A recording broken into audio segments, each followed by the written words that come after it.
One of the neat things about this interface is that there's so many sections and grids that are slide capable. So a lot like an iPhone or an iTouch, that interface is very smooth. I'm barely touching it. And all I could do is just like all these phones and these awesome touchscreens that we've never been able to use before. We've figured out a way to use a 12-volt grade video screen or LCD screen and give it that touchscreen operation of the iPhones and a couple other phones. But what's really, really nice is the iPod interface.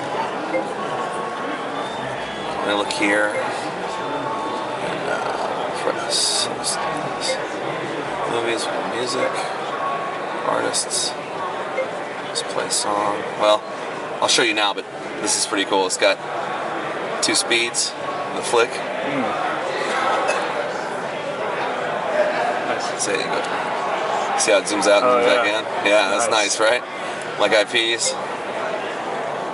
Let's say all. Let's pick a song. It's really not that important. Let's see. Oh no, I should have gone to Boom Boom Pow. Hold on. What I like about this now is that there's been a lot of while driving user interface additions. So as you're searching through songs, it stays on the screen. It stays here until you go to the other screen. Oh, nice. But see how it's like a cube, like the interface is a cube. So when I press where it says Black Eyed Peas, it goes to an artist search, and that's already going on in the background all the time. So if I look here and look at the name of the song, so I press that, it goes to a song search. You don't have to navigate through the old iPod menu. Right. But once you're here, you've got the flicky flick here, and also, and then you can stop it. So the ABC search is the same thing. It's beautiful, and nobody is doing it. When we show people at CES, all these competitors, other manufacturers, they just couldn't believe what we had done. Yeah. Because nobody's able to do this yet. Yeah. But we are. So when they were saying that we're 4 years ahead of everybody, maybe it's 2, maybe it's 1, but we are ahead of everybody right now. It's pretty awesome. But it's also, see how there's a 43 of 43. This would be 1 of 43, but you got the album art. This is 2 of 43. This is also kind of like the Price is Right wheel. So I keep going, and eventually, when I get through, it's 43 tracks, so it takes a minute. But you can, yeah, we got 34. And then it should come around. There it is. Nice. So it goes around a big circle. If you have 6 songs or 6 songs from an artist, then there's only 6 here. Also, Music Sphere. Okay. It's not live yet, but I'll show you. What happens is each one of these panels on this sphere is a place where a playlist would be. And Music Sphere is our DJ software that creates playlists based off emotion. You know, if you're angry, you can hit the angry playlist. If you're feeling good because you just got done taking care of your problem, you know, you're no longer angry, or you want to go to the decade search. It doesn't really matter, but the interface is exactly that. It's a ball, and each one, once you tap it, you choose it, it would start playing. And on the left, it would show every song that you have in that playlist here, and the order that it'll play it. And it puts together in the order of songs in different orders. It's not the same order. It's not some generic program that just grabs, 3, 7, makes 11, playlist, 17, right? It actually makes a playlist, right? And there's a non-stop track option too, where you can have 12 songs, up to 12 songs from the 90s or from the angry category, and then it'll show up here as one track. So it crossfades in between songs, but you can track back and forth between chapters inside of the one track.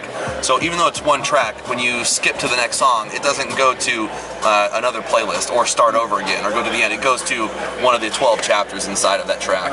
It's very cool. And then when this one song ends, it fades off and the next song picks up. You get crossfade, high cut, low cut, random. You can set it up. It's pretty neat, pretty interesting.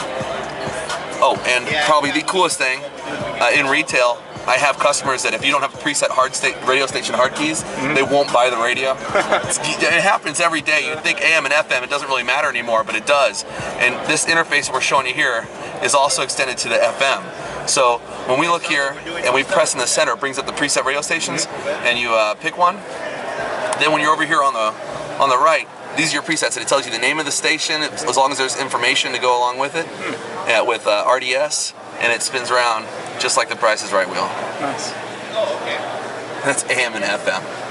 The interface on this is beautiful. On XM radio, Let's see, no XM radio. On XM radio, it has the actual album art for the stations. It's pretty intense, and which they kind of mentioned it in the topics today, that there's an option here for the rear screen.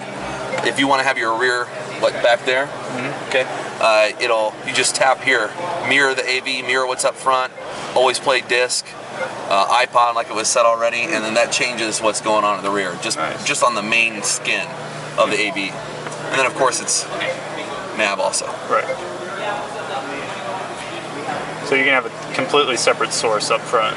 Right. So we're listening to FM up here, and we should have an iPod playing in the rear. I'll put it back to a video here.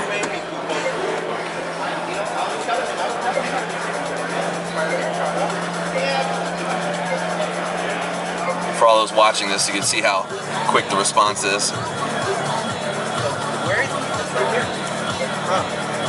So here, Black Eyed Peas. Then here we'll go to video, movies maybe. Yeah, Ratatouille. This one here.